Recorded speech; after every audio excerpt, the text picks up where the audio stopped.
Green light.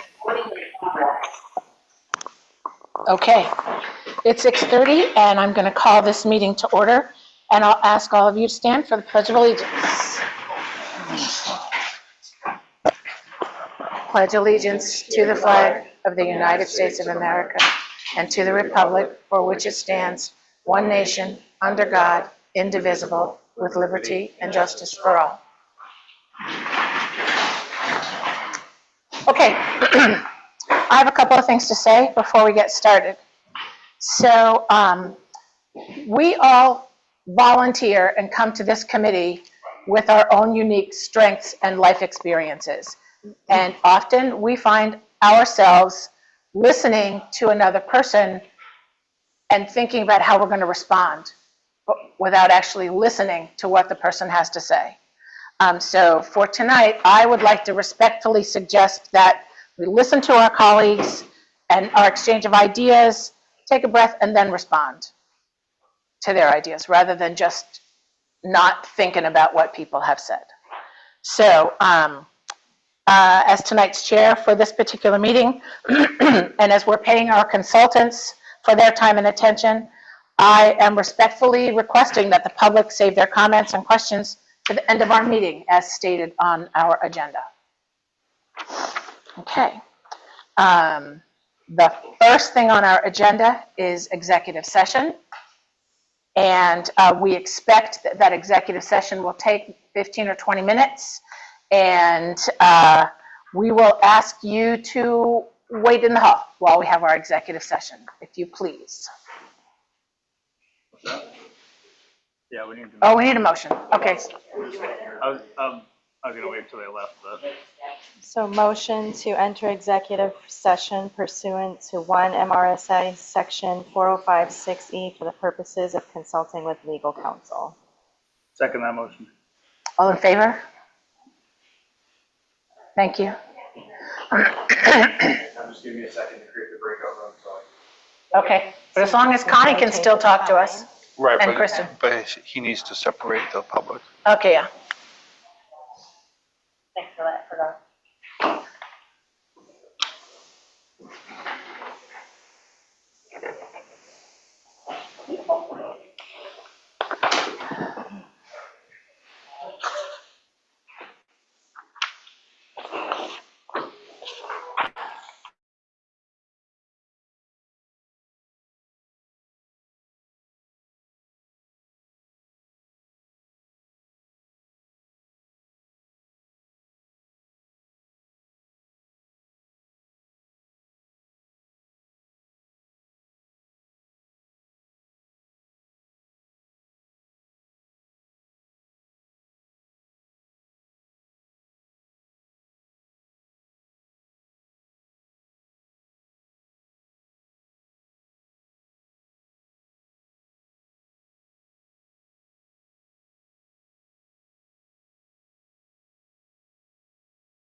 Next on our agenda is to review and approve the minutes from our last meeting. Did everybody get a chance to read them? I did. Yep. Make a motion to approve the minutes from March 19th, 2026 As written? as written. Second it? Any discussion? All in favor? Okay. I'm abstaining. And you're abstaining.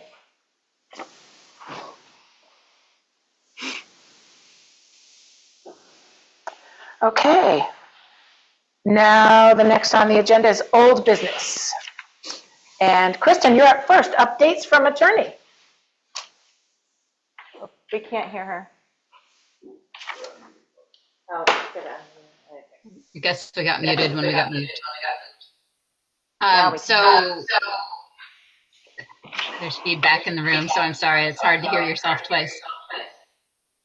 On March 9th, I sent an email to Dick Spencer, the RSU's attorney, asking for a number of things, including an updated list of the collective bargaining agreements, information about Pennacook, a list of all the current bonds, notes, or lease purchases agreements, a list of buses, vans, or other equipment that's serving these three towns, the information about the superintendent's contract, whether there's any hardware or equipment located in these three towns, but that serves the whole RSU.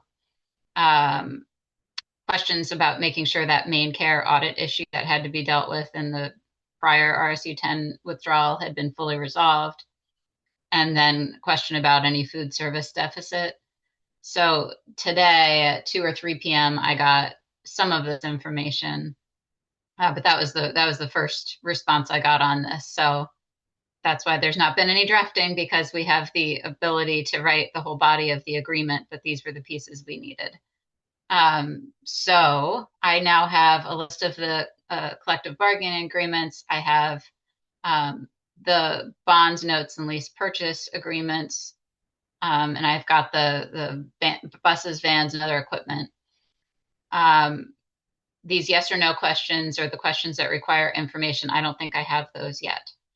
So I was surprised to see, and I've only just scanned this because of how recently I got it, but there are, and I just want to go through these. And unfortunately, I don't think I'm able to share my screen, but I'll just go through what I'm seeing for school bonds and other stuff, and maybe the group can chime in about what you know and what these might be for. So there's something they're calling a new school bond that is $3 million from 2024.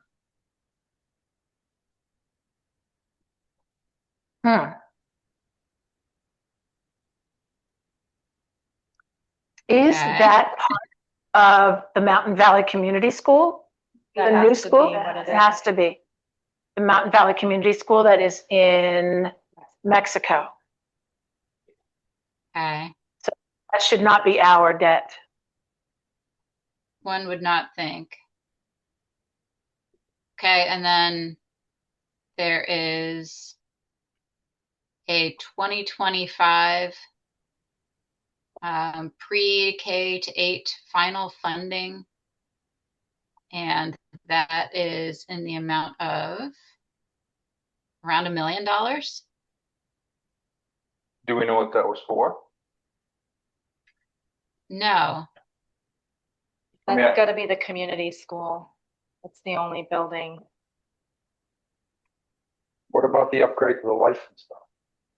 That's the EI as a lease agreement. Right. So that, the Mountain Valley Community School is K through 12, Pre-K through 8. pre-K through 8. So there you go. It's Mountain Valley Community School. But we So just need to make sure, though. Yeah. That's the thing. the first year or two, it was a certain amount. And then now that it's been completed, it looks a little bit differently on the ED 209. And without having it in front of me, I can't look at it. It was a lower amount the first year, and now it's something like 5 million a year. And so it comes in one side of the budget as revenue, and then it goes out immediately as expense, which is the same setup for the buses that we have.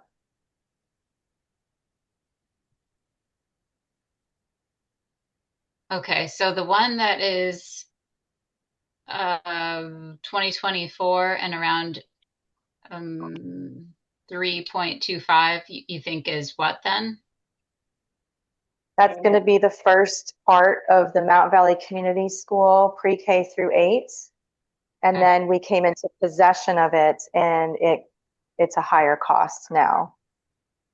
That's the explanation that was given. We might have to ask Leah that specifically for the more detailed explanation of the different pricing. Okay, that might bear itself out with what's here. So there was a 3.8% rate on the older one. And then the new one looks like it's at a 4.7.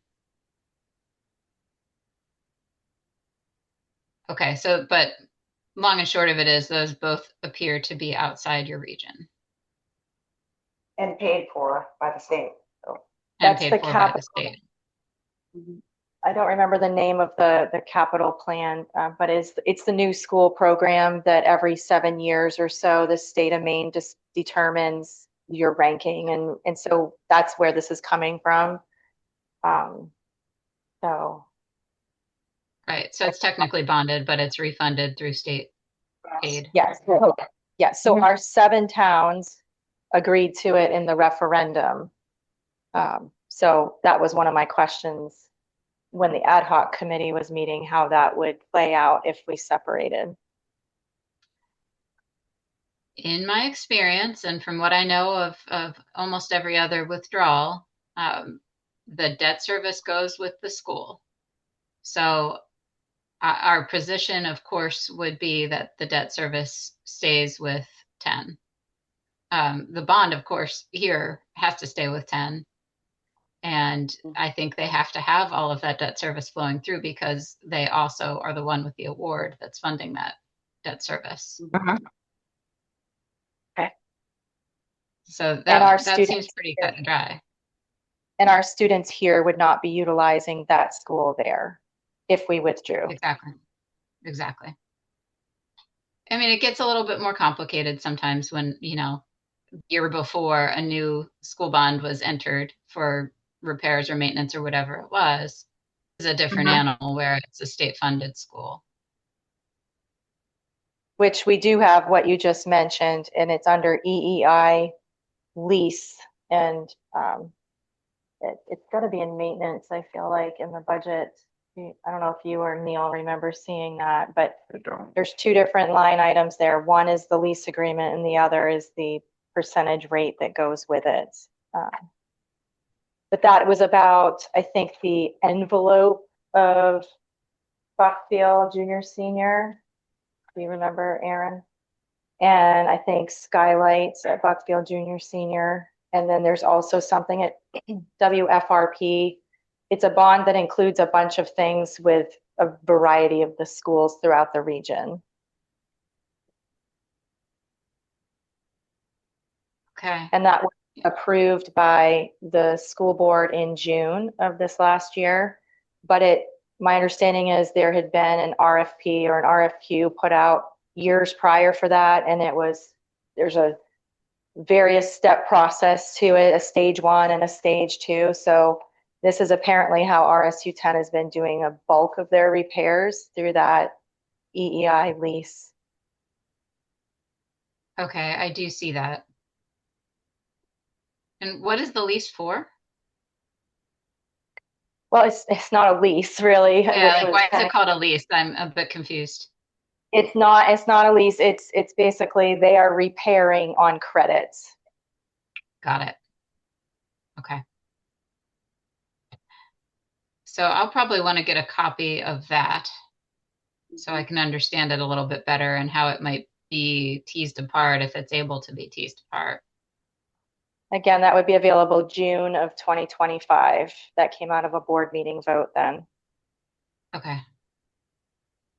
So just moving through the information in the way that he delivered it to me, there are active school bus bonds from fiscal year 23, 2 and 25, and 1 and 26. I think And they're for 1 and 26. Like Okay. for this budget year now that we're going to be going through.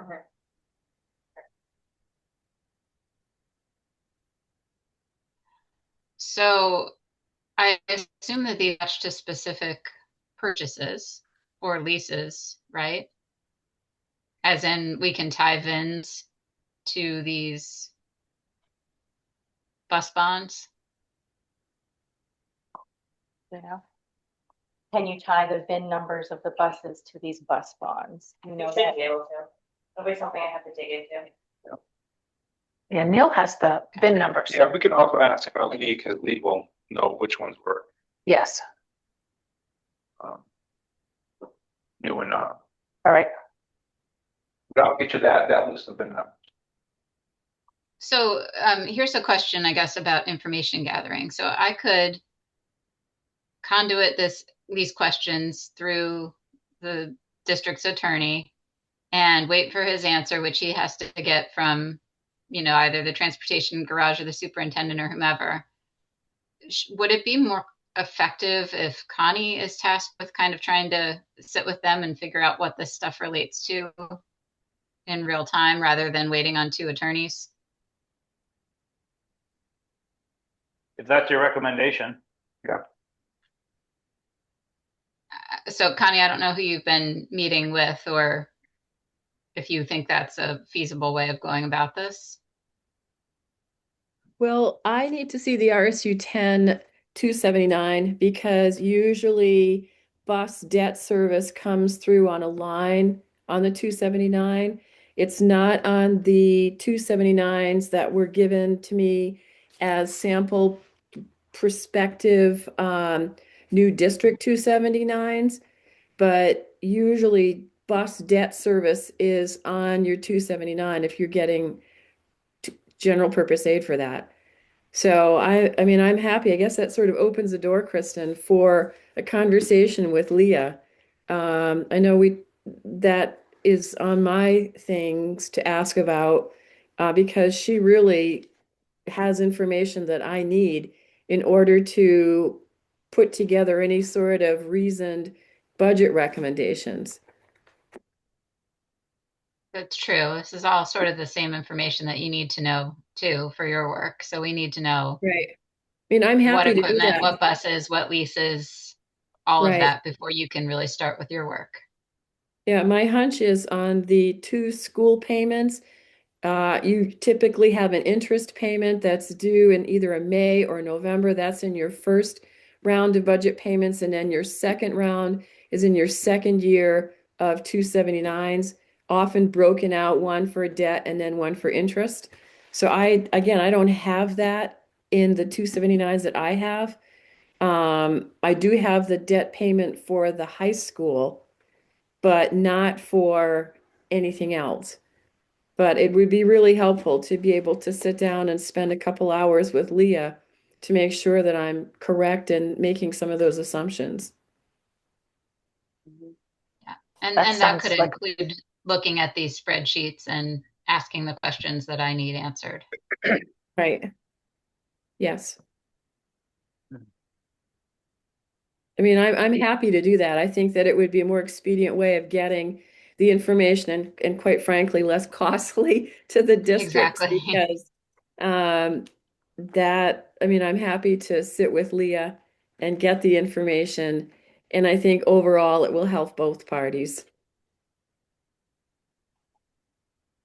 Agree. Now you have Okay, a so bunch the of us looking through a current ED 279. I could email you a copy of that RSU 10 ED9, or you can go right on the DOE website and get it. Right. Yes, I can go on the DOE website and print a copy of that. So if that's the direction that the committee wants me to pursue, I'm happy to do it. Approved bus allocation, is that what we need? That would be one, I think it's on the next to the last page. Yes, approved bus allocation. $117,383.51. That sounds about right.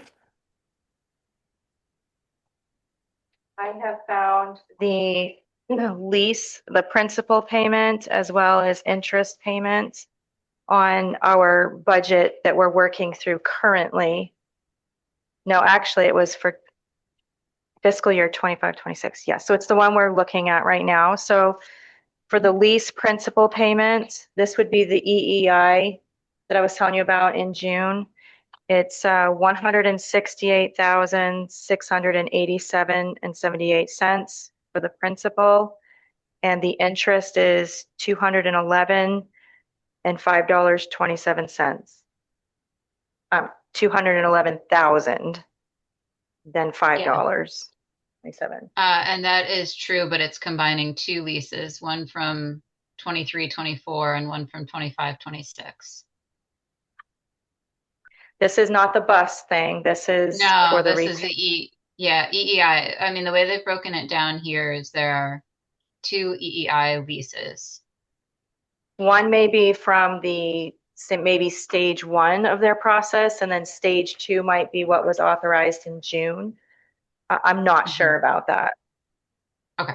But if you take the remaining principal or the principal and interest payments for this year from those two and combine them, you get the totals you just gave me. Okay.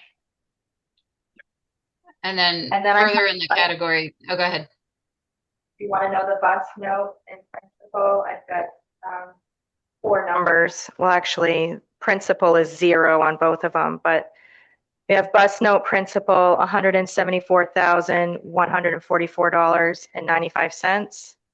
And then we have bus note interest here for $31,978.35. The others for principal and interest are 0.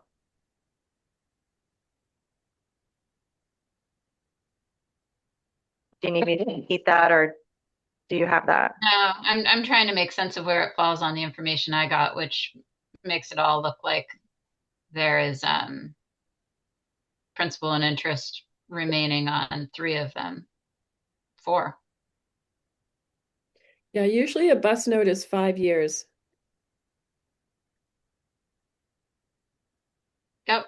And these are broken into 5 years, each of them.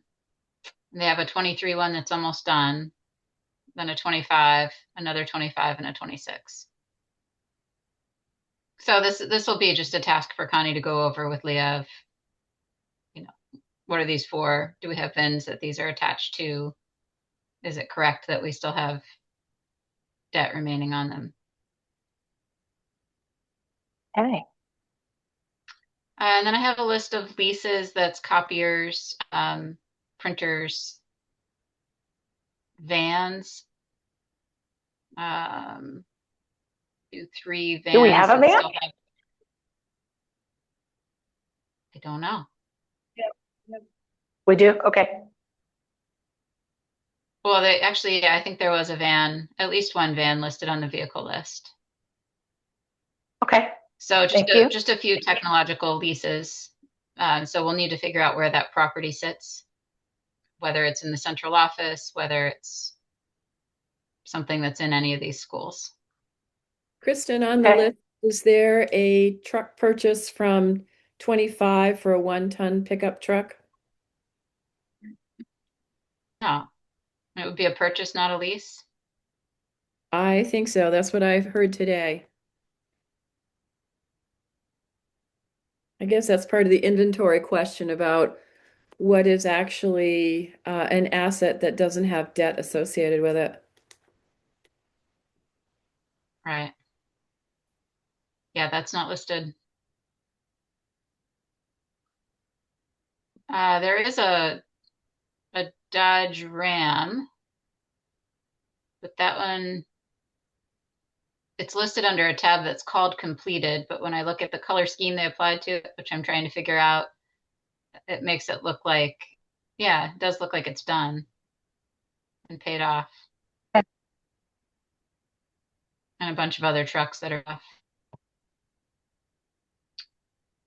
So that is the information I have, and I think it makes sense to just have Connie, if she can, go over specifics and figure out what this property is related to and what debt relates to what. Thank you, Connie. You're welcome. So that's my update. I just got all this information. We need more information about the information. And then we can start, plugging in these holes in the agreement about what we're expecting. The bus piece will be an important one because we have to get that sort of set in stone as early as possible. Okay.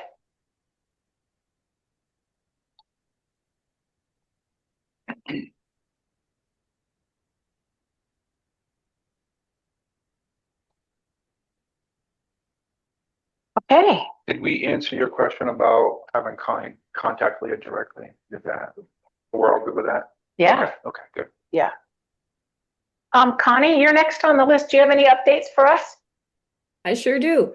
So All right. the most recent one is I spent the day today at the two schools and would like to thank Nick for facilitating the invitations with the principals. It was great to have that set up ahead of time.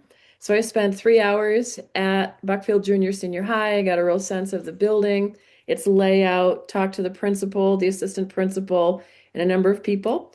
And then I went over to the elementary school and met with that principal and did a tour, met with the staff, and got a sense of the two properties. And I think that's really important because one of the things that will be or should be on your radar going forward is the condition of those buildings. Do they need any major facilities needs? I learned today that I guess this summer of 26, the windows will be replaced in the middle high school and some other work that's going to be done, which I think is great. I wasn't sure. I think that he referenced, he being the principal, that it's through a COPS grant, which is a security grant offered through the Maine Department of Ed.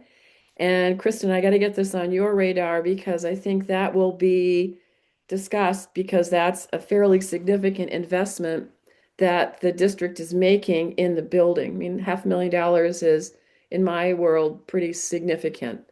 So I don't know if Leah could answer questions about that and the funding for that, or the debt or the payback for that, or maybe somebody on the committee could answer that question.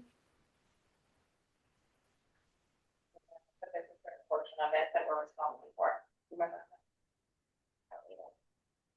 I didn't. Did you hear that? No, I couldn't hear that. There's a certain portion that we will be responsible for paying in. I just don't remember off the top of my head that portion, but I know that there is amount set aside. It was talked about at our last couple meetings. Okay. Well, somebody I guess that might end up being me, needs to bird dog that and what that responsibility is going to be. My overall impression of the building was that of both schools, especially the middle high school, is that the culture is really nice. The building's in good shape. It's well cleaned. It's well maintained. And I was very appreciative of spending time with the building principal. Of course, the elementary school has been built in what I think is 3 different sections. It looked like the most recent one was mid-90s. And again, things that I look for include class size, maintenance, buildings and grounds, and so on. I did talk to both principals about their student enrollment because that's important. I listened or learned that the 6th grade is moving from the elementary school to the middle high, and that the middle high has capacity for that. I also learned that there was at some point contemplated a plan to make the middle high a K-12 building. It doesn't sound like that's currently in the works, but it has been discussed. In terms, and I'll just pause there if anybody has any questions about my site visits. Yeah, I do have a question for you, Connie. Did anyone at the elementary school speak to you about the water issue And do you know if the septic has been replaced? So no one at the elementary school did, but at the middle school, high school, they did talk to me about the sulfur odor that apparently is in the water at the elementary school. Yes. And they did not tell me whether the issue has been satisfactorily addressed. So I don't know. I am aware of that, but I can't tell you if the septic system has been identified or, not identified, but has been addressed. It's not been done yet. April vacation, hopefully. It did sound like it was happening relatively soon, but I nobody again at the elementary school made that a focus. Other things that I've been doing, I did go through all of the documents, and Neil, I left your binder with the principal at the high school. I was planning to come tonight. You're probably hearing my voice. I'm not at my peak, so I really needed to Zoom from home. But I went through all of your documents. I went through your course of studies. I went through all of the ED 279s, and I started through the budget. And this is why I really need to talk to Leah, because I don't want to make assumptions about her work. For example, in the first budget section that you gave me, there are the obligatory cost centers that are all here, but there are things that I don't understand about these. Like there's a significant jump in special ed. From what I understand from today, there's a recently settled teacher contract. Is that correct? I believe so. I think it was settled in 2025, so it goes to 2028, I believe. So that would There be may one have of yeah, I've There never may seen have been a memorandum. I'm sorry, there may have been a memorandum that was added to that, just because of, what was it? The memorandum. It included, planning period times. Yeah. So if something got updated, that might be what it was. But I believe it was over a year ago that the teacher contract was done. But I gave all of the contracts to Kristen. Okay, Kristen, if you I have it in front of me. It's September of 25 to August 31st of 28. Okay. Yeah. so it's a 3-year contract. Kristen, could you send copies of those my way? I will send you everything that I got today. I'll send the committee everything I got today as well. That would be really helpful, because that was the teacher's contract. I'd also like to see the support unit contract and who's in it, if it's ed tech secretaries, all of it. I think at one point someone said there were 5 different agreements, but I need copies of all of those. But getting back to the document that is the budget document, I really need to sit down with Leah and have her help me understand how she came to these numbers. And then, for example, on one of the pages, there's a whole piece on transportation. And some of these things look like district-wide costs to me, not just your costs. Yes. So there are things there that I got to talk to her about that. I don't understand how let me back up. I don't want to assume how she's apportioned central office costs and things like curriculum coordinator costs and so on. In your size school district, it would be unusual to have a full-time curriculum coordinator or an assistant superintendent. So I want to find out from her if, how she's apportioned those costs to you. There are other district-wide costs in here around transportation, technology, nursing, that I need to better understand how she's apportioned them to you. So I hope whoever can pass the word to Leah that it's okay to talk to me, because I really need to sit down and talk with her, especially now since I have a larger assignment to go over with her. Absolutely. Yes, I can go ahead and reach out and let her know that. I did want to let you know that I found in my budget paperwork for what we're working on right now, like RSU 10 budget, The COPS grant match is being potentially reduced to a third, which would be $100,000 over 3 years. So again, I'm not entirely sure all of what that entails or what the total price would be. It's one of those things that's on our cut list in our budget that we're currently trying to work through for RSU 10. Mm-hmm. So one of the other budget questions that I have, and I think Kristen, this one's for you, all of the COVID money that came in and purchased things, I assume gets negotiated as part of this agreement? Yeah, if they're tangible things that can go with a particular building, I mean, typically we take the things that are in buildings, but if there's some sense that that's unfair, then it becomes a discussion point. Mm-hmm. Another question that I have, having had touring the buildings today, is the age of their networks and routers and all of the building infrastructure. That's what I would call in the walls. So I'm curious about the age of that, when you have to replace some of those things, et cetera. I was noticing that modular buildings, I believe, and maybe Michelle can answer this more, that some of the modular buildings were purchased with COVID ESSER funding money. They all were. And how many are those? 4. So apparently there's 4 modular buildings, and were they up in the Mountain Valley region or were they down here? There was 2 down here and 2 up there, and I think they've moved them all down here now. So I think we would want to not have 2 of those here anymore. Is that? So it looked to me today that at the high school, one of those modulars appears to be brand new, like hasn't been set up yet. Mm-hmm. They was recently moved down. Like a year ago though, right? They haven't really set it up. Right. They moved it down from Mountain Valley and have not set it up yet. And then the other piece I learned today talking about modulars is talking with the elementary principal that they don't think they'll need one of their modulars next year. And whether that's something you want to sell. I don't think we're allowed to sell it if they bought it with COVID money. That's part of our, You're allowed to sell it. You just have to, if we sell them for like $5,000, we have to return it to whoever.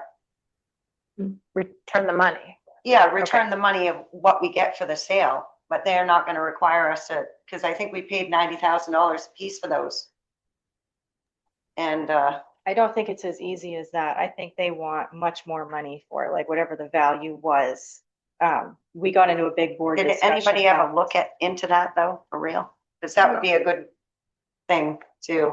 It just became an issue where the board was not, the RSU 10 was not going to be able to really sell these realistically. Because of what the DOE was going to require out of it. I can't remember the details of the conversation, but it was not an easy, just sell it and. More of a reason why we don't need there too down here. It's definitely a conversation that needs to be had. And maybe we need a copy of that grant agreement. Yep. Does anyone know if it was federal funds that flowed through the state or state funds? Yes. Federal. The analogous, I haven't had to do this with school COVID money, but in the municipal context, I believe the requirement is simply that you have to get best value for it, and then you have to turn that value over. So it would be whatever today's market value is, not what it was when it was given to you. Mm-hmm. Hey. Thank you. So perhaps for the purposes of the agreement, if there are 1 or 2 that are unneeded by anyone, we agree that they'll be put up for sale and the proceeds will be split according to the current cost sharing formula or something like that.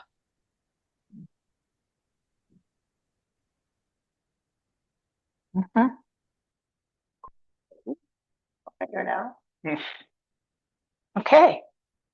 Anything else? Connie, Kristen, anything else? Not for me. Nor me. Oh, I have a question for Neil on the education. So what did Leah say about the software? So I have the email right here. There's two pieces to it. One is the first piece that basically she states in here, and I'm kind of paraphrasing a little bit, that she has never heard of any withdrawal committees or anything being able to borrow the RSU software. And they, at this time, are not comfortable with sharing the software due to licensing agreement. The second piece of that is, which I thought was kind of interesting, and again, I'm just paraphrasing a little bit here, is that she basically states that she creates her budget on Excel sheet and then at a later time inputs all the information into the budget software, which seems to be kind of double work, double duty. I don't know. Just seems to be a little different. Usually you feel budget software, you'd be using it every single day and not have spreadsheets. Isn't it? I mean, I think that's the whole point of having budget software. But I'm not an expert in it, so I couldn't tell you. So my question to that is, does she realize we're not taking it anywhere? Like, we're not asking to take it if we withdraw, that we paid for a portion of that lease, and we should be able to use it. When we sent the email, or when I sent the email, I was very specific about the use of it while we were in the withdrawal process. And then we would purchase our own after the withdrawal process went through, if it went through. She did ask if there was any other withdrawal, anybody else who had been through a withdrawal process who had done just that. And if so, to please let her know who that was. So I don't know, Kristen, if that might be something that you are aware of, any withdrawals that you might have utilized the existing software from an RSU.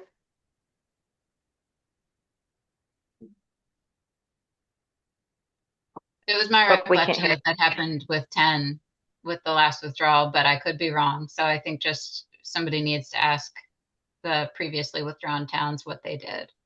But you know, this is not something that gets negotiated. It's just a sort of a favor. You know, can I sit in the office and use this license to run some scenarios? Okay, And maybe, Connie, that could be something that maybe while you're meeting with her, you can bring up maybe as well. Yeah, I can certainly do that. I mean, you have to get the 10 cost center areas, which are largely going to be estimates for your first budget. And from what she's prepared, I can glean a lot of that. Some of the harder questions will be for you, and I brought them up earlier, which was, for example, how much time from a superintendent do you want? Do you think you need a curriculum coordinator?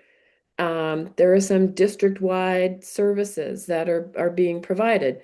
So, I mean, I can certainly make recommendations, but ultimately it will be your decision about how many of those recommendations you want to put in your draft budget. One of the things I heard today from one staff person was that, and I don't know which withdrawal it did, but the concern was that the committee didn't put enough money into its budget for the new board to work with, and they ended up having to cut services or programs even before they got started. And I don't know if that's true, if that's fear mongering or, but I don't think when you put this budget, or when I recommend the budget to you, I don't think you want to be too conservative with your numbers, because you do want to have some flexibility for the new board to come in and work with that. Can you get us that list of the choices that you said that we need to kind of make, you know, as far as, you know, full-time superintendent, part-time, you know, you had said that you had a list that you maybe send to us so we can discuss it in a committee fashion. Yeah, I'd be happy to work on that. That will be a little bit down the road. I need to meet with Leah, and get my head around this picture. I need to understand from Kristen what those contracts look like, what those obligations are. If you're in a 3-year contract right now, it's my understanding, and Kristen, tell me if I'm not right about this, but that contract follows the staff into the new district. So Yes, for the length of does. that contract, you will have, for good or ill, locked in a certain benefits and salaries for anybody who's covered by those agreements. So, Correct. the only reduction option that you have there is to say, well, instead of, I don't know, 100 teachers, we'll have 90. But in terms of what those people get paid or benefits they receive, that decision has already been made, at least for the next 2 years. right. I believe when we met with you, Connie, that you had basically said just that you don't recommend going on a conservative level, and it makes sense for us to have certain things that are going to make sure we're successful. So I feel like it'd be wise for you to make those recommendations in. I mean, what I will do is look So at that comparably would give us, sized, excuse look at me? comparably sized districts. For example, you're very similar both in terms of structure and size to Richmond. And I can look at what the Richmond school district staffs in those areas. For example, I know they have a 3-day superintendent. Other districts don't do that. I know that Vassalboro, which is a little smaller than you are, went with a full-time superintendent. There are some models that different districts have tried that I can give you my opinion about, and whether they would work in your district is really going to be your call. But as I said at the beginning, I don't think you want to cut it too close at this part of the process, because I don't think that will help you down the road. And I do think you want to set your new board up, if in fact that comes to be, for success. Right, exactly. Exactly. Okay. Are we good? Yep. All right. I think we're ready to move on to the next part of our agenda. If you ladies would like to stay and listen, you can, but you'll be off the clock. And with that, I'll see you later. No, I think I'm good. I will started forwarding emails to the group with the information I was talking about tonight, including to Connie, and she and I maybe can talk offline too to go over our list of questions to make sure we have, some organization to what we're asking. I'll still send you a summary of the remaining portion of the meeting like I always do. Great, thank you. Appreciate it. All right, bye-bye. Okay. Next on our agenda is the late arrival Wednesday at the Hartford Sumner Elementary School. There were 5 of us there. Isaac was there, Kristen, myself. Gee, what is your name? My name, yeah, Jesse. Yeah. Jesse was there. Fred, is that Fred? Freddie was my nickname as a kid. Okay. Really? And Liz, yes, Yeah. and Liz was there too. And Neil, yes. And everybody, I'm sure, has their own opinion about it. I left there feeling beat up. There were a lot of angry people there, I felt. I still think we should have started this earlier. I think more communication has got to be better. I think there's lots of fear. I think there's lots of rumor and innuendo. I think that some people think that this committee has the power to do something. Right. The only thing we have power to do is create a document that says, this is our recommendation. It's the voters that will make the decision about whether we withdraw or not. So was my experience. Jesse?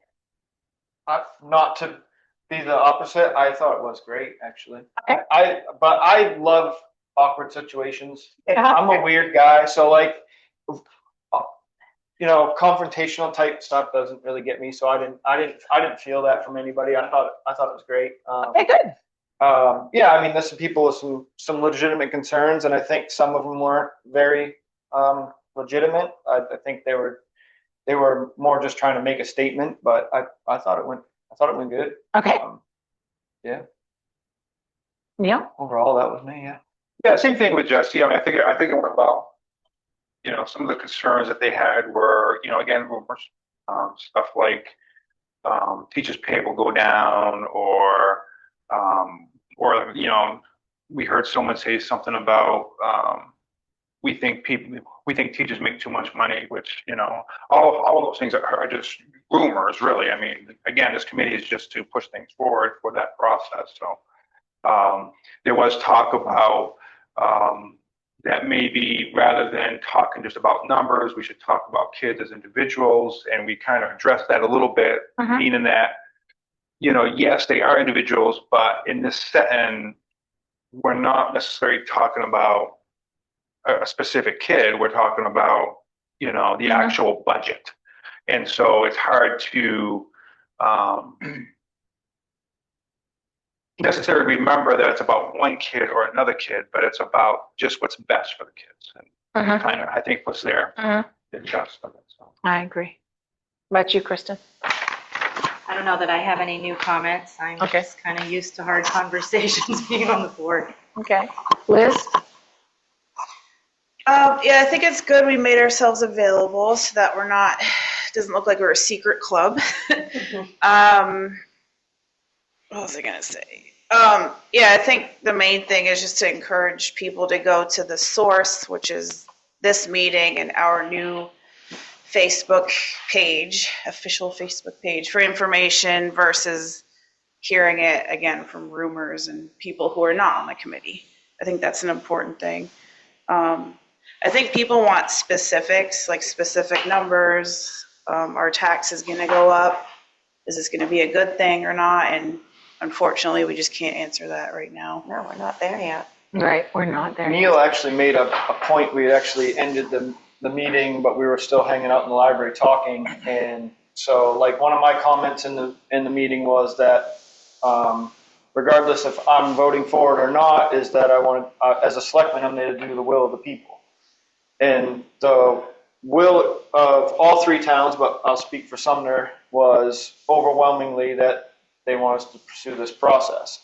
And that was with knowing that this would come at a $2.5 million increase based on potential increase on the ad hoc committee. So even knowing that is a potential, if we left the district exactly, left everything the same way, meaning we have a full-time superintendent, full-time assistant, everything, and we just became our own, that it would potentially increase all three towns' taxes by $2.5 million. And even knowing that, our town of Sumner overwhelmingly voted to still withdraw. So, again, the will of the people. But before you throw out $2.5 million more, and you explained your process on how you got there. Yeah. You left everything the same, and you kind of had to guess on pulling this, that, and the other thing out of there. So. Right. Well, that's why we were talking about the district-wide costs, and that's why Connie was mentioning that she needs to narrow stuff down with Leah, because she ran into the same issues that I ran into, which I'm sure you probably ran into when you started looking at the budget, is that there's a lot of categories that just doesn't make sense of how Leah set it up. It's district-wide. And it's district-wide, and so it's very difficult for some of that to say, okay, what is it ours, what is it not ours, and then once we have those numbers, then we can look at, do we need a full-time superintendent, do we need Right. other stuff. I mean, that's a whole nother category. And so the nice thing about having Connie is because she's been in school systems for She decades. can tell us what we need. She can tell us what we need, but she can also tell us what we're not thinking about, Right. which I think is very important. Correct me if I'm wrong, but the ad hoc committee took those numbers that you did not understand what was portioned to our district versus them, and just divided it by student. Correct, right. Like, we had district-wide. a rough approximation, correct, yes. Yeah. And we still came with that higher number. And we also explained that to everybody whenever we had the meeting at the three towns before the vote, and people still voted to move on to the next process, so. Okay, I'll say one more thing. yeah, And that is that there was one particular question that was brought up at Hartford Sumner, and Jesse, maybe you remember this, but I think it was Mr. Jack who brought this up. And that was, is this process over in November, either way, whichever it goes? And I had conclusively said that, you know, if we do not vote to withdraw in November, then this is over. And he wanted reassurance that that's really what it was. And as far as I am aware, if the towns vote not to proceed forward with withdrawal, that is it. So I just want to clarify, am I not working? I want to clarify that yes, like if the towns do not vote to do this in November, like legally that whole process ends. Anybody else want to fill in any further beyond that? no, that's my understanding as well. Unless there was a new petition to do it. Right, unless somebody Yes. wanted to start this over again and then vote on putting the money aside for lawyers again. And legally, it has to wait 2 years Yes. by the DOE 22-step process. Yes. But I personally am not interested in doing anything beyond November if the will of the people is Right. no more. So Right, none of us here would want to do it. I just want to just make sure that I kind of took a step out there. I was fairly certain of the November, but I wanted to. Yes. Thank you. And that's our deadline, is to have everything, all of our ducks in a row, all of the paperwork into the DOE, so that this question can go on the November ballot in all 3 towns. I mean, I think that if it's voted down, I think there might be a little bit of housekeeping afterwards, but I don't think it would have to go back to the towns to stop it, No. because it that just is the ends. stop, yeah. Right. So, Okay. Next, Facebook strategies and frequently asked questions.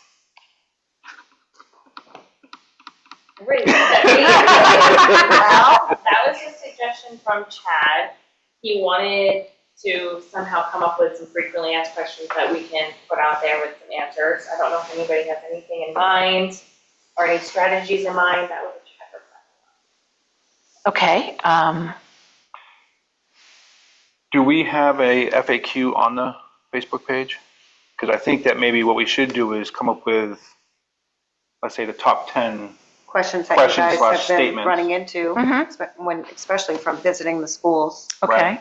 And then maybe just have that FAQ on the Facebook page, maybe even have a link on the website, just so. Okay. That makes sense. Okay. And I still think we should be available to the schools. I think we should go again. And, okay. I have to stick to the agenda.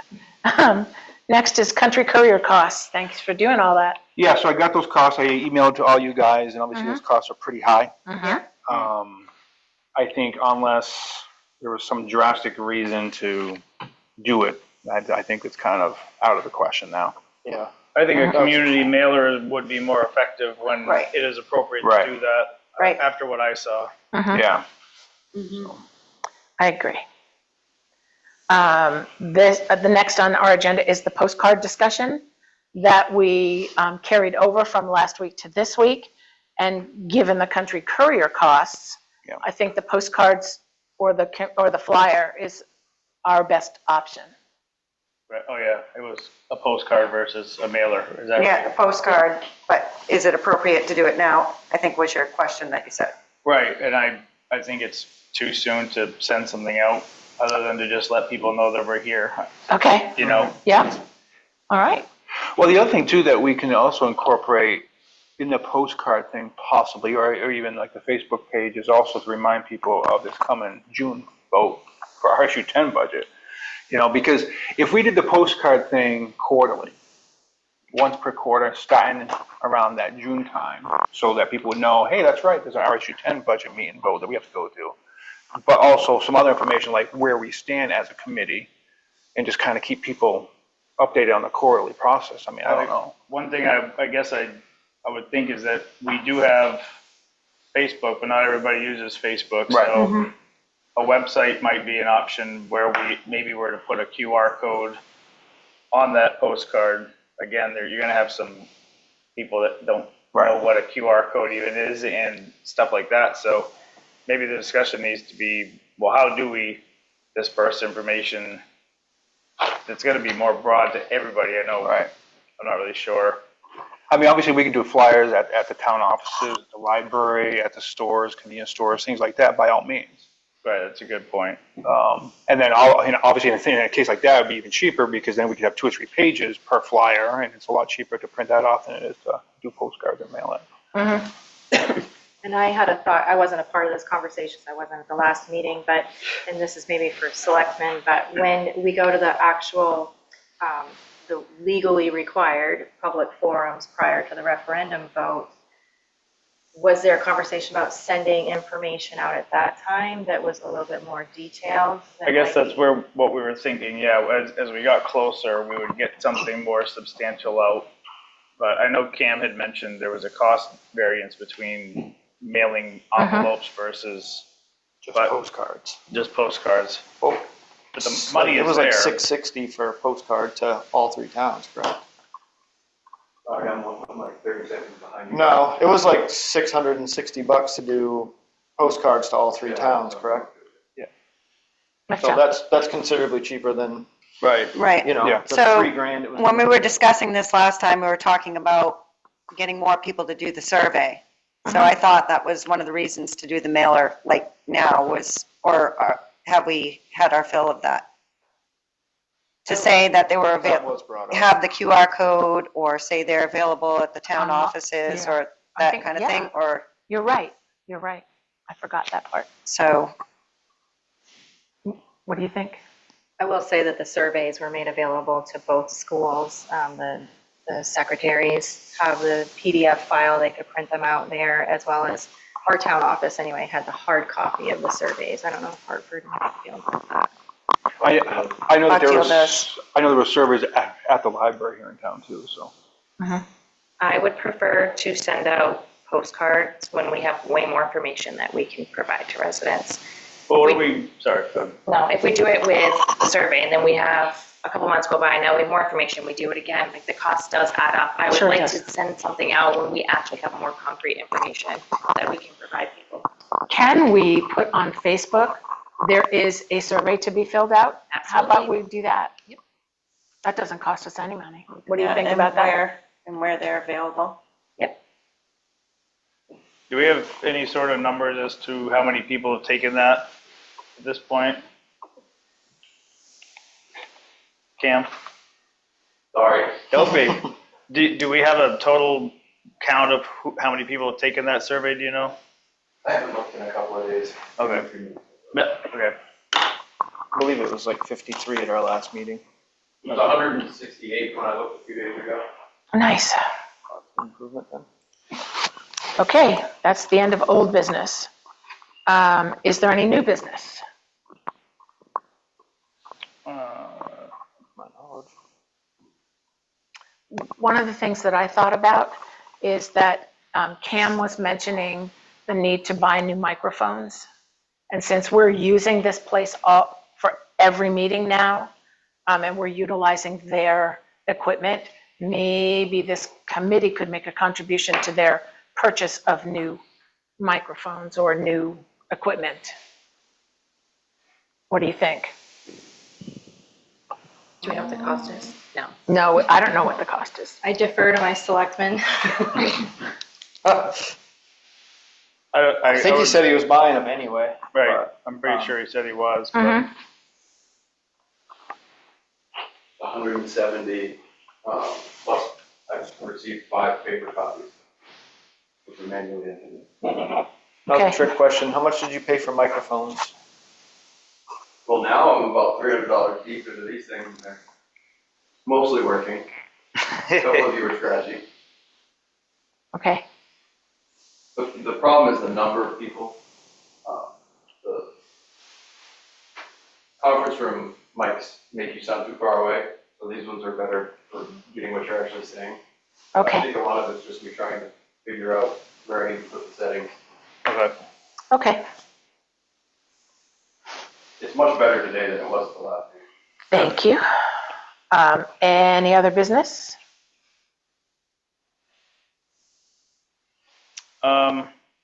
I think that we should just talk about executive sessions. Yes. going forward. And I think we have two options. One of them would be to move them to either 7:40 or 7:45 rather than having them at the beginning, or hold them at 6:15, which, as Michelle and I were chatting earlier, obviously that would mean that we are now giving more of a commitment to be here earlier. So I feel like the hour and a half time that we have set aside for this is more than enough. And in consideration to attendees, I think it would make a lot of sense for us to move it to a time that we don't have to ask them to leave the room. So I think I would make a suggestion, either 7:40 or something to that effect when we have executive sessions. Thoughts? I agree with you. I think it's a really good idea. And I like the idea of doing it so that we don't have to ask people to leave. Just FYI, this was our first executive session tonight, so we still have some tweaks to work out. And I think having it after the meeting is a fine idea. Okay.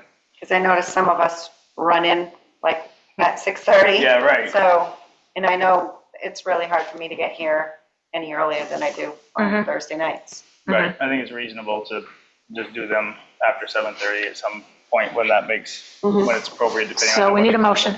Yes. I make a motion to, going forward, hold our executive sessions 7:30 or later with no set time, depending on how much content we have to work with. After public comment, After public comment. I'll second that. All in favor? Okay. Objectives for the next meeting? Is that a to be determined? Probably just updates. Yeah, okay. I say, I think a lot of it's going to be dependent on what we get from the educational consultant and if there's any attorney updates, really. Okay. All right. Anything comes up in the meantime, we can add it. Yeah. Right. Okay. The next meeting is here on April 16th at 6:30. And it's Nick's turn to chair next time. Okay, now we're ready for public comment and question. Yes, hi, Miss Judy. Oh, I'm afraid I have some comment. I am sorry that this whole thing started out with how much it was going to cost us to withdraw $2.5 million. There's a lot of people that, we can't do that. Unfortunately, we don't know how much it's going to withdraw. And you remember this? Yes. Did you receive it? Yep. It told us all the wonderful things that we were going to get when we consolidated. I don't think a one of them happened, including the penalty, by the way. But it also told us how much we were going to save. About $415,000 by reducing from 3 central offices, to 1. Not a thing of this came true. None of the cost things. So I'm sorry that we're spending so much time on that. I would like to hear more about what you think of the structure. Have you been reading about Kingfield? Yep. You have. And you know that they have been talking to Farmington about sending their high school students there. You know that, tuitioning them. Have you thought about perhaps making our high school a K through 12?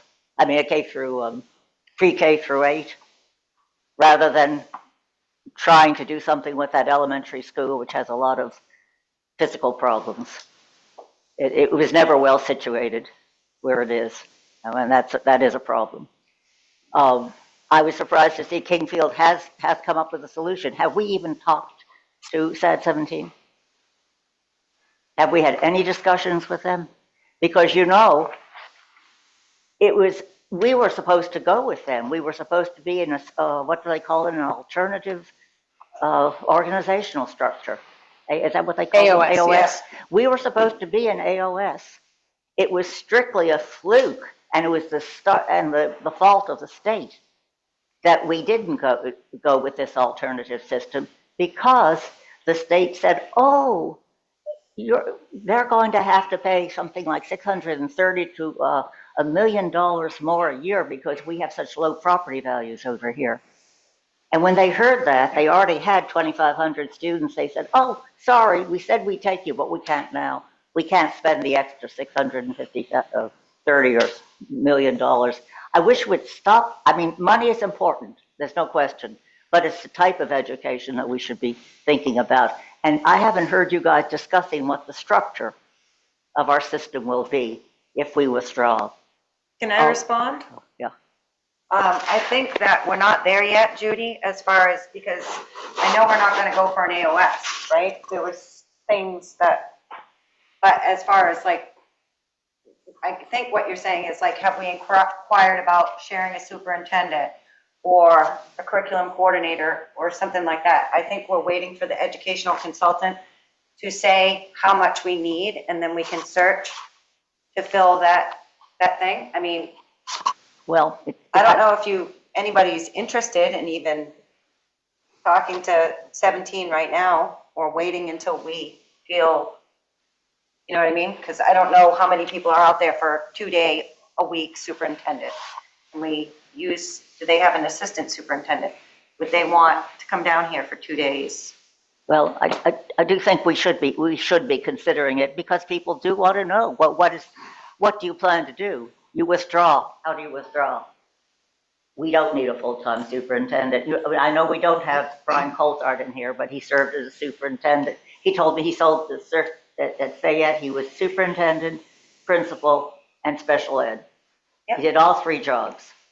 Our school population has dropped, as you know, from 625 to 500. I also have heard recently of a few more children who are leaving.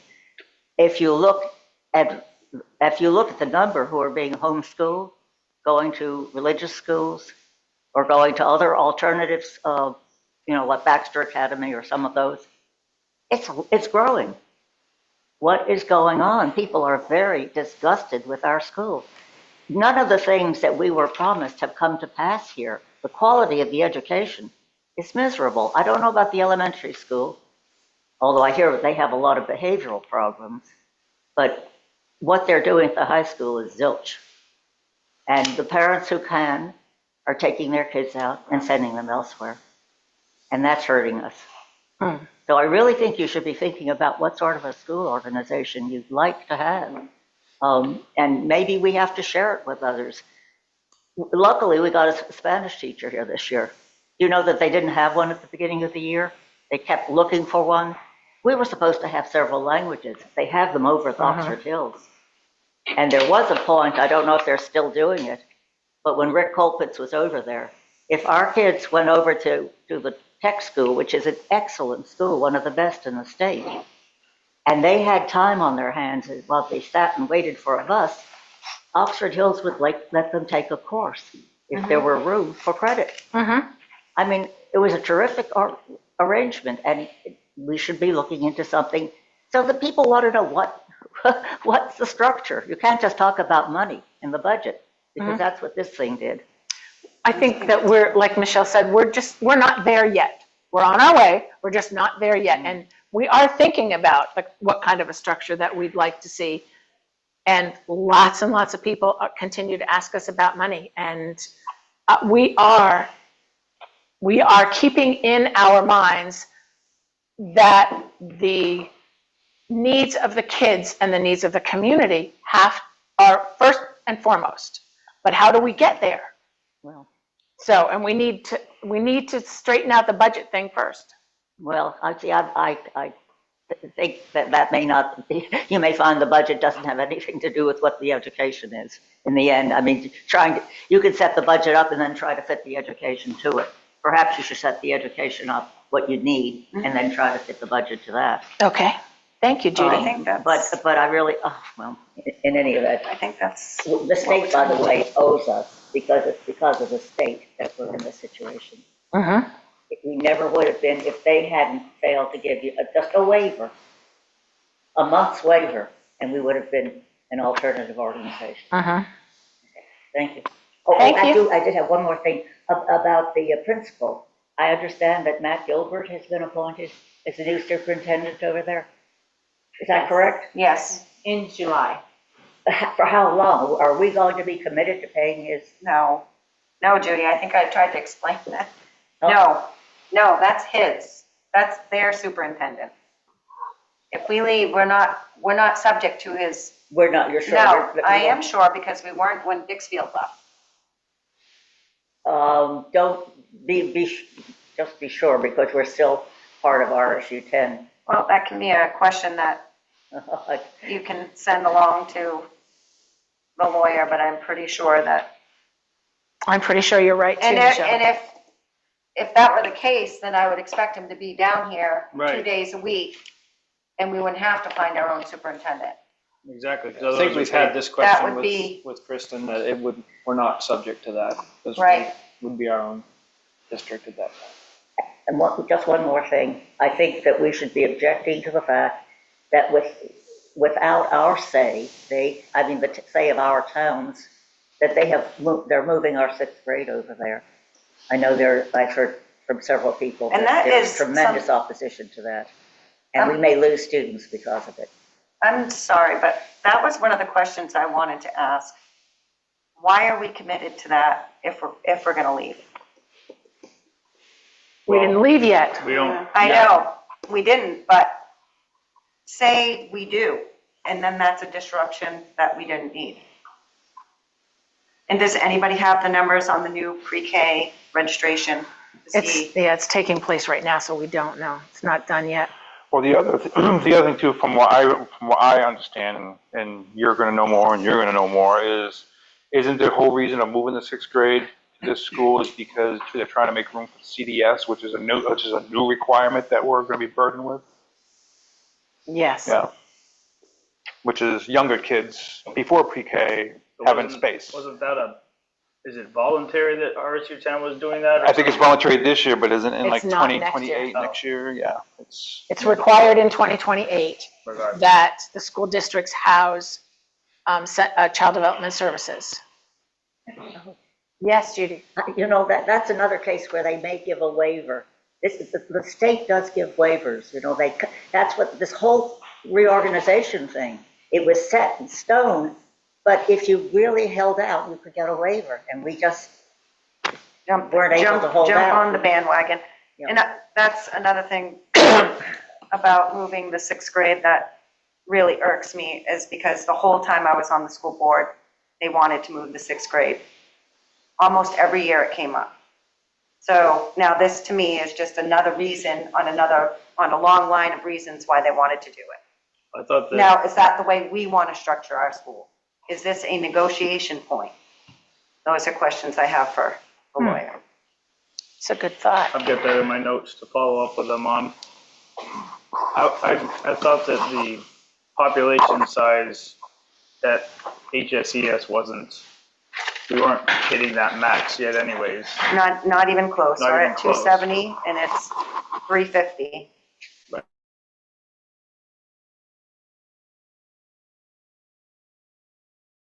They'll say you don't. Yeah. Stuff to be discussed later, obviously. Okay. Any other questions? Oh, I have one more. Why, I'd like to know why. I have the school numbers that came out in October. Why do we have 27% special ed between our two schools? It used to be 16% when we had 39. Has anybody looked into that? Unfortunately, it's because kids go to doctors, and the doctors say they need special IEPs and 504s and other things. And by law, the schools have to accommodate that. Is that it? Yep.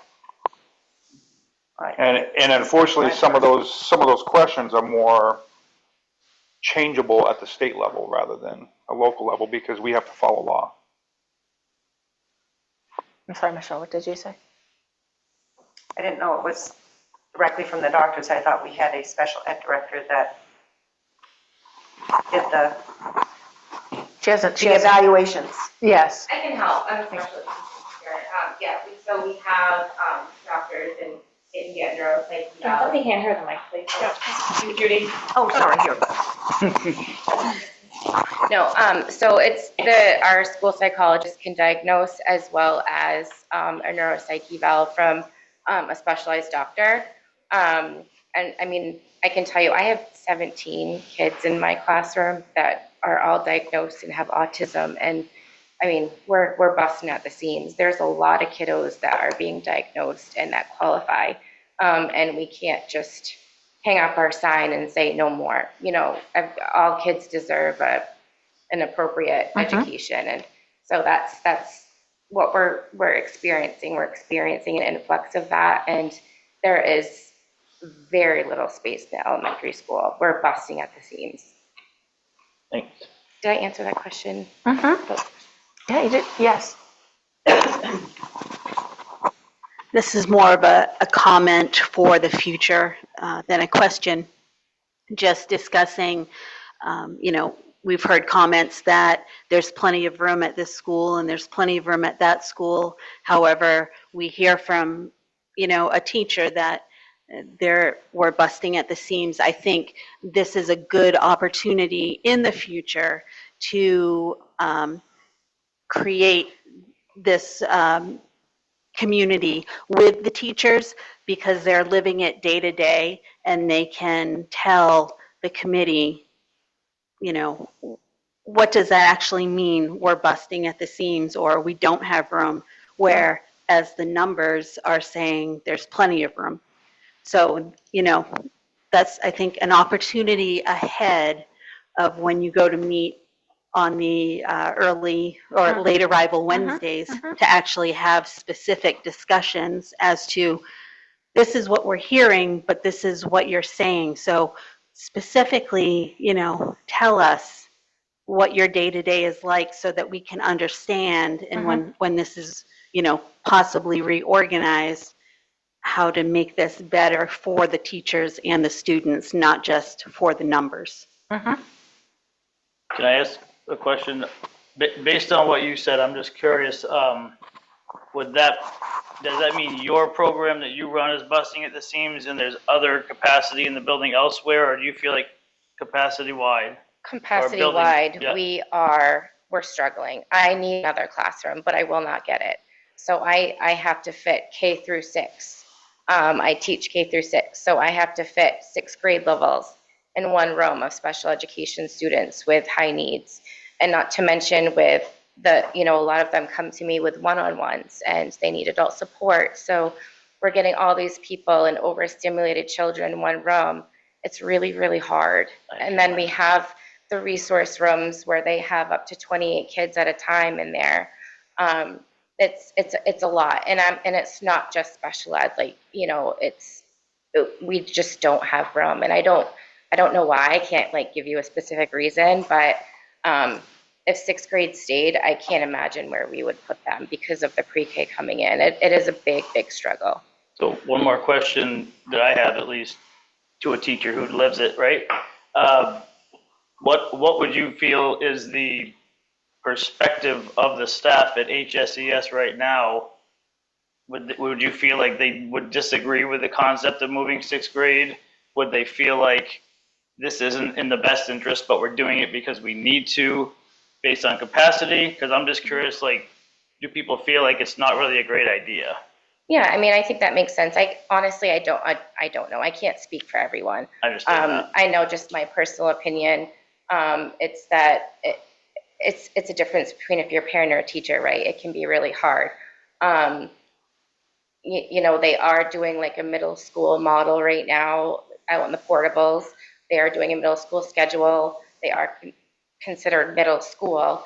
And it can be really hard for the 6th graders to have kindergarten standards, right? Like going into the school, they have to follow those. And I think that's where a lot of behaviors come from the 6th graders, is that they're expected to have the same rules as all the other kids in the school. So I think that kind of runs into problems, and where me as a teacher, that's what I see, where moving them up there where they will be separated. It's not like they're going to be integrated into the high school. That would be a good idea, that they can have a little bit more freedom and a little bit more space to be preteens.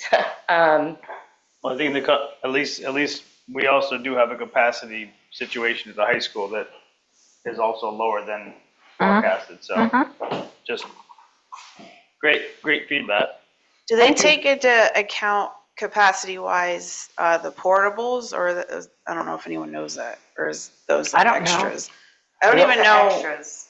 That's extra, because that, so when we did the building study, gosh, Judy, when was that? It was before Dixfield left, we did a building study. 2014 or 2015. So the capacity that I gave you of 350 comes from that. So that doesn't include the portables. Gotcha. And right now, the portables are being used for specials, like music and Spanish for one. Spanish and I don't know. Oh, well, in the elementary school, it's the sixth graders, and we have some specialists like OT and stuff like that. But I don't even know what the plan is going forward for those. Do you know, Audra? I'm not really sure. I know that I think Brian he would like to not have them. Yeah. But right now, it's kind of hard. They don't have bathrooms. So we can't Yeah, really pre-K utilize definitely is them not going to use for, those. for classrooms. Right. I mean, sixth grade, it's okay because they can go in and use the bathroom. But still, like, you can get locked out. Like, there's just still a lot of things that go along with that. So Right. that's the hard part.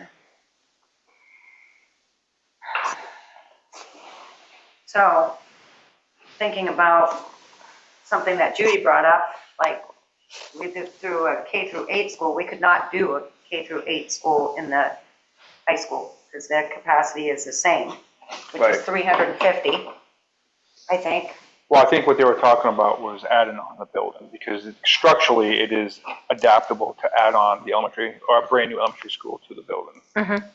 Yes, the high school property is 30 acres. Something like it's big, 30 acres. And the elementary school is 4.5 acres. So there's not enough space for them to add on to the elementary school. But there is space on the lot to add on to the high school should the community decide that that's what they wanted to do. Which we can't do any of that for 5 years. Right. Why is that? Because that's part of this whole withdrawal thing. We can't build a new school or. Both of our schools would not qualify anyways where we are on that listing. No. We're actually in too good of condition to be. Yeah. Exactly. 43 and 88. Yep. Yes. So we're a long ways from getting a new school either way. Yep. Unless we pay for it ourselves. Right, which I don't think anybody I don't wants. think that's happening. No. Any more questions? Motion to adjourn? Thank you all for being here. Thank you. Wait a second. Second it. All in favor? Meeting adjourned.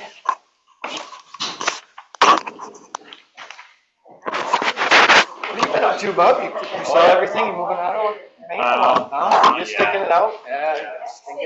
Hey, John. Covered people. Good. We miss you.